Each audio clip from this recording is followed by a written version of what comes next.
La parole est à Monsieur le Président Woerth pour le groupe Renaissance. Le questeur Woerth, excusez-moi. Monsieur le questeur. Merci. Merci Madame la Présidente. La seule transgression, j'entendais mon successeur, président de la Commission des Finances. Est-ce qu'on peut s'écouter dans cet hémicycle, s'il vous plaît?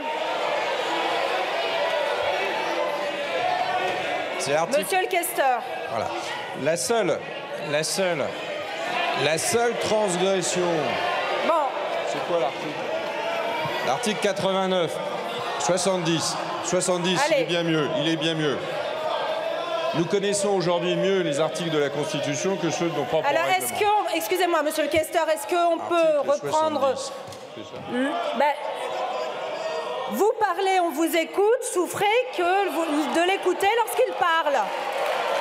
C'est la première règle de la démocratie, mes chers collègues. Eh oui, on s'écoute. La seule transgression... Alors, monsieur le questeur, allez-y. Mais je l'ai déjà dit 3 fois. Si vous écoutiez, vous entendriez l'article et je ne vais pas vous le répéter. La seule transgression, c'est celle de mon successeur, Éric Coquerel, pour lequel j'ai beaucoup de respect, mais qui là transgresse la Constitution. Il aurait dû déclarer ce texte inconstitutionnel parce que c'est objectivement, manifestement, clairement une charge. Alors on peut être contre l'article 40, mais c'est un autre sujet. Et l'article 40, aujourd'hui, il existe et donc il s'impose. Et tous les amendements de rétablissement, et la présidente a eu bien raison, sont des amendements qui sont créateurs de charges.